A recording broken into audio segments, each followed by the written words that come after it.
So SBI கேரில் செய்யக்கூடாதவைகள்.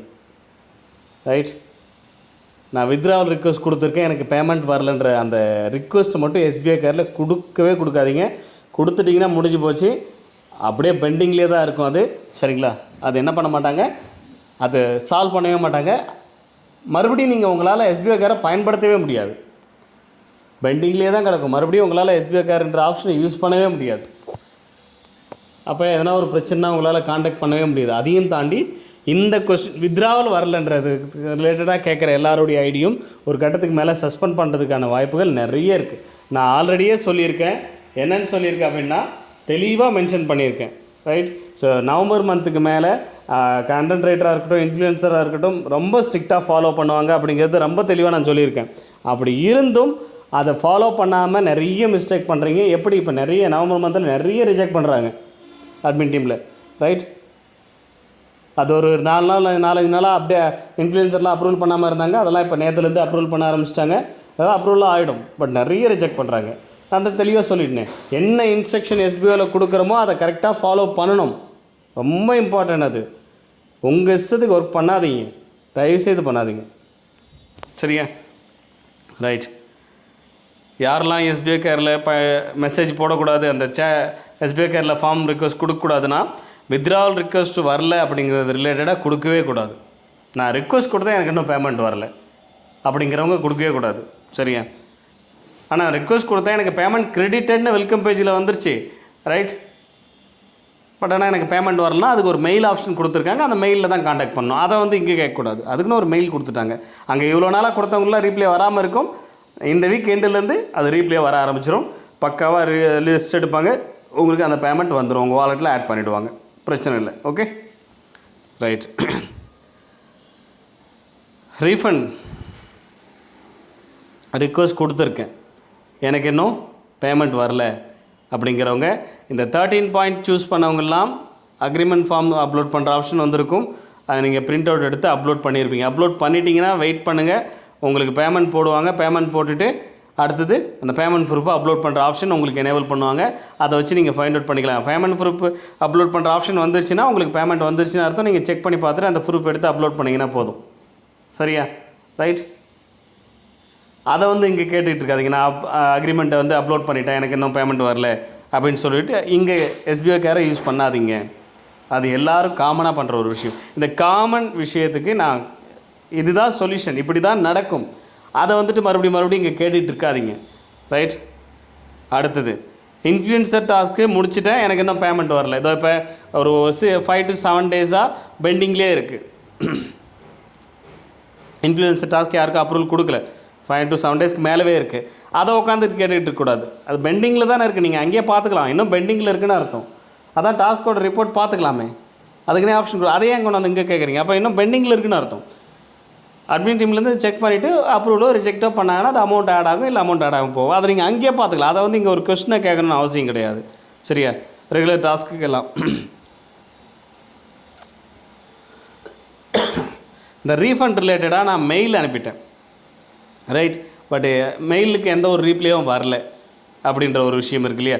இந்த mail அப்படிங்கிறது ஜூலை 14 ஜூனோ ஜூலையோ நம்ம ஆல்ரெடி இதை பற்றி நிறைய தடவை பேசியிருக்கேன். இப்போ நான் டக்குன்னு பேசுறதுனால எனக்கு மைண்டில் இல்லை. ஓகே, ஸோ அந்த டேட்டுக்கு வரைக்கும் அக்செப்ட் பண்ணியாச்சு. அதுக்கப்புறம் வர்றது எதையுமே நம்ம அக்செப்ட் பண்ண மாட்டோம், தெளிவாக சொல்லியாச்சு. அதுக்கப்புறம் 13 பாயிண்ட் தான் நம்ம இப்போ பேமெண்ட் போட்டுக்கிட்டு இருக்கோம். அது போயிட்டுருக்கு, அது சம்மந்தப்பட்டவங்களுக்கு தெரியும். ரைட், அடுத்தது நம்ம ரீஃபண்ட் இதை முடிச்சதுக்கப்புறம் ரீஃபண்டபிள் டீம் வச்சு பேமெண்ட் போட ஆரம்பிச்சிருவோம். இதை முடிச்சுட்டு பிளாக் லிஸ்ட்டு அப்படி தான் போகும். ஆக மொத்தத்தில் இந்த மெயில் மூலிமா எனக்கு வேணுன்றவங்கலாம் அந்த பிளாக் லிஸ்ட்டில் தான் இருப்பாங்க. ஜூலை 14க்கு அப்புறம் மெயில் போட்ட எல்லாருமே பிளாக் லிஸ்ட்டில் இருப்பாங்க. அது அந்த மெத்தடில் தான் வரும். ஓகேவா? வெயிட் பண்ணுங்கள், வேறு ஆப்ஷன் இல்லை. ஸோ மற்றபடி ஜென்ரலான கொஸ்டின்ஸு, உங்களுக்கு என்ன இஷ்யூ இருக்குனாலும், உங்கள் ஒர்க்கிங் ஐடியில் என்ன இஷ்யூ, ஒர்க் ரிலேட்டடாக இஷ்யூ இருக்குது, ஏதோ ஒரு பிரச்சனை இருக்குது அப்படின்னா அது எதுவாக இருந்தாலும் எஸ்பிஓ கேரை காண்டாக்ட் பண்ணுங்கள். இஷ்யூஸ் இருக்குன்றவங்க, ஒர்க்கில் டவுட் இருக்குன்னா எங்கே கேட்காதீங்க. ரைட், எஸ்பிஓ கேரை கரெக்டாக பயன்படுத்திங்கன்னா தான் எங்களால் அதை மெயின்டைன் பண்ண முடியும். நீங்கள் மாடணும் எஸ்பிஓ கேர் இருக்குன்றதுக்காக 50,000 பேர் 1,00,000 பேர் உட்காந்து மெசேஜ் அதில் கொடுத்து ரிக்வஸ்ட் கொடுத்துட்டு இருந்தீங்க அப்படின்னா அப்புறம் பெண்டிங்கில் நிற்கும். நான் அன்னைக்கு கொடுத்து அதிலே போட்டிருப்பாங்க எத்தனை நாளில் ரீப்ளே வரும், எவ்வளோ நாள் ஆகும், எப்படி ரீப்ளே வரும், நீங்கள் அதை எப்படி தெரிஞ்சுக்கணும், எல்லாம் உங்களுக்கு கொடுத்துருப்பாங்க. சரியா? அதை நீங்கள் அங்கேயே தெரிஞ்சுக்கலாம். எஸ்பிஐ கேர் ஸ்டேட்டஸ்னு ஒரு ஆப்ஷன் இருக்கும், அதுக்குள்ளே போய்ட்டு ஸ்டேட்டஸ் என்ன அப்படிங்கிறதெல்லாம் தெரிஞ்சுக்கலாம் ரிக்வஸ்ட் கொடுத்ததுக்கப்புறம். சரியா? அந்த இடத்துல நீங்கள் பார்த்து தெரிஞ்சுக்க முடியும். ஸோ அப்போ அது ரொம்ப டிலே ஆகிட்டே போகும். நிறைய ரிக்வஸ்ட் கொடுத்துட்டீங்க அப்படின்னா டக்குன்னு மொத்தமாக. அதனால் கரெக்டான பர்சன் கரெக்டாக கொடுங்க. இப்போ நான் ஆடியோ போகிறதுக்கு முன்னாடி நான் செக் பண்ணி பார்க்கும்போது ஒரு 268 பேர் ரிக்வஸ்ட் கொடுத்துருந்தீங்க. அது சந்தோஷம் எனக்கு. என்ன சந்தோஷம்னா, நான் எங்கள் நோட்டீஸ் போர்டில் வந்து சொன்னதுக்கப்புறம் அதை கொடுக்காமல் கொஞ்சம் பேர் இருந்திருக்காங்க பார்த்தீங்களா? நோட்டீஸ் போர்டு ஆடியோ கேட்டுட்டு அந்த எஸ்பிஐ காரை பார்த்துட்டும் இல்லை அவர் வர வரைக்கும் நம்ம என்ன இஷ்யூனாலும் நம்ம கொடுக்காத வெயிட் பண்ணணும் அப்படின்னு சொல்லி வெயிட் பண்ணிங்க பார்த்தீங்களா? அவங்களுக்காக மிகப்பெரிய நன்றியை சொல்லிக்கிறேன். உண்மையிலே உங்களை மாதிரியான ஆட்கள் தான் எங்களுக்கு தேவை. அவங்க மட்டும் எங்களுக்கு எஸ்பிஓக்கு போதும். இந்த 280 பேர் மாதிரியான ஆட்கள் தேவையில்லை, கண்டிப்பாக தேவையில்லை. நம்ம தெளிவாக நோட்டீஸ் போர்டில் சொல்லியிருக்காங்கன்னு கவனிக்க. நோட்டீஸ் போர்டு பக்கமே தான் வர்றதே இல்லையே. எஸ்பிஐக்கு வரணும் ஒன்று வந்துருச்சா, போய் கொடுப்போம், கொடுத்து பார்ப்போம், டெஸ்டிங் போடுவோம், எல்லாத்தையும் நோட் பண்ணுவாங்க. நீங்கள் என்ன மாதிரியான கேள்விகள் கேட்குறீங்க, எப்படி எவ்வளோ மெசேஜஸ் பண்ணுறீங்க, எல்லாமே. ஒரு தடவை ரிக்வஸ்ட் கொடுத்துட்டா அது பெண்டிங்கில் இருக்குன்னா அது சால்வ் ஆகிற வரைக்கும் அடுத்த ரிக்வஸ்ட் உங்களால் கொடுக்கவே முடியாது. அது ஒன்ஸ் சால்வ் ஆகிடுச்சுன்னா உடனே உங்களால் ரிக்வஸ்ட் கொடுக்க முடியாது. ஒரு 1 or 2 டேஸ்க்கு அப்புறம் தான் அடுத்த ரிக்வஸ்ட்டு கொடுக்க முடியும். நீங்கள் மார்னிங் உட்காந்துட்டு இது குரூப்பில் மெசேஜ் பண்ணுற மாதிரிலாம் பண்ணிகிட்டு இருக்க முடியாது. அதெல்லாம் ஸ்ட்ரிக்டாக தான் வச்சுருக்கோம். இருந்தாலும் நீங்களும் அதை கொஞ்சம் கரெக்டாக ஃபாலோ பண்ணால் தான், தேவையற்ற கொஸ்டின்ஸ் அவாய்ட் பண்ணால் தான் அட்மின் டீமால் டக்குன்னு அந்த கொஸ்டின்ஸுக்குண்டான சொல்யூஷன் என்னவோ அதை கொடுக்க முடியும் எங்களால், உங்களுடைய கேள்விகளுக்கான பதில். அப்போ தான் எல்லாருக்குமான பதிலாக எஸ்பிஓ கேர் அமையும். நீங்கள் மாட்டின உட்காந்துட்டு கத்திட்டு இருந்தீங்க, எல்லோரும் தேவையில்லாதுக்கெலாம் மெசேஜ் பண்ணிங்கன்னா எஸ்பிஓ கேர் அப்படிங்கிறது எதுக்கு வச்சோன்னே தெரியாமல் போயிடும். ரைட்? யாரும் யாரையும் சார்ந்து இருக்கணும் எஸ்பிஓலன்னு அவசியம் கிடையாது. முதல்ல இந்த இன்ட்ரடியூசரையே மறந்துடுங்க. உங்களுக்குன்னு ஒரு குரூப் இருக்குது, அந்த குரூப்பில் இருந்துங்க. எதனா ஒர்க்கில் டவுட்னா கேட்டுக்குங்க. இந்த இன்ட்ரடியூசருடைய வேலை, அவர் இந்த மாதிரி இருக்குன்னு சொல்லிவிட்டார், அதோட முடிஞ்சு போச்சு. அவர் போய் சும்மா நோண்டிக்கிட்டு இருக்காதிங்க. அந்த பழக்கத்தை எஸ்பிஓவில் அடியோடு மறந்துடுங்க.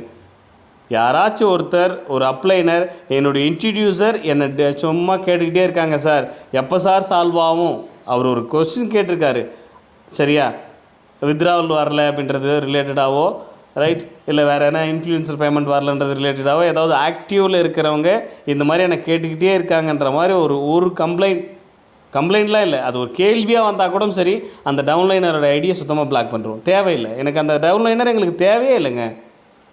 நாங்கள் சொல்கிற இன்ஸ்ட்ரக்ஷனை ஃபாலோ பண்ணாத ஒருத்தரை நாங்கள் வேலைக்கு வச்சுருந்து என்ன பண்ண முடியும்? ஒன்றும் பண்ண முடியாது. அவங்கள வச்சுக்கிட்டுலாம் அவ்வளோ டர்ன் ஓவர்லாம் கொடுக்க முடியாது. வேஸ்ட்டு, ஒரு யூஸும் கிடையாது. அவங்களெல்லாம் உட்காந்துட்டு 10 பேர் சம்பாதிப்பாங்க, 100 பேருக்கு வாரி கொடுத்துட்டு உட்காந்துட்டு இருக்க முடியாது. சரியா? அவங்கள மாதிரி ஆட்கள்லாம் விட்டுறலாம், தப்பு இல்லை. அவங்க வேறு எங்கன்னா போய் ஒர்க் பண்ணட்டும். எஸ்பிஐ என்றைக்குமே ஒரே ஒரு விஷயம் தான், ஒருத்தர் வேணான்னு நம்ம முடிவு பண்ணி அவங்கள ரிஜெக்ட் பண்ணுறோம், சஸ்பெண்ட் பண்ணுறோம், ரீஃபண்டபிள் கொடுக்குறோன்னா அவங்க நம்மக்கிட்ட வந்து ₹1 நஷ்டம் அடைஞ்சிருக்கூடாது. நாங்கள் அதுக்கு தான் சொல்லியிருந்தோம். ரைட்? இந்த லாஸ்ட்டாக ஜாயின் பண்ணி ₹1 கூட ஏர்ன் பண்ணாது இருப்பாங்க லாஸ்ட்டு ஒரு 3-4 டேஸில், அவங்களுக்கெல்லாம் அந்த டிடக்ஷன் கூட இல்லாமல் கொடுக்குறேன்னு சொல்லியிருப்போம். சரியா? அந்த ஆப்ஷனையும் பண்ணுறேன்னு சொல்லியிருக்கோம். கண்டிப்பாக அது பண்ணுவோம். இப்போ இன்கேஸ் அவங்களுக்கு போயிட்டுருக்கு அந்த பேமெண்ட்லாம், அவங்களுக்கு அந்த ரீஃபண்டபிள் வாங்குகிற லிஸ்ட்டில் மேபி போயிருந்துச்சுன்னா, உங்களுக்கு இப்போதைக்கு நீங்கள் பே பண்ண அமௌண்ட்டில் டிடக்ஷன் போக தான் வரும். பட் உங்களுடைய ஒர்க்கிங் பேமெண்ட்டை செக் பண்ணுவோம் நாங்கள். அப்போ அது 0ன்னு இருக்கும்போது அந்த பேமெண்ட் ஆட் ஆகும்போது ப்ளஸ் இந்த 20% பிடிச்சி தான் அங்கே பேமெண்ட் போட்டு அங்கே ட்ரான்ஸ்ஃபர் பண்ணிவிடுவோம். முதல்ல உங்களுக்கு லாஸ் ஆகக்கூடாது. எஸ்பிஓவில் வந்து லாஸ் ஆனன்னு இருக்கக்கூடாது. எங்களுக்கு அதுதான் தேவை. சரியா? லேட் ஆகுதுன்னா லேட்டாக தாங்க செய்யும். ஏன்னா இது யூஷுவல் பிஸ்னஸ் கிடையாது.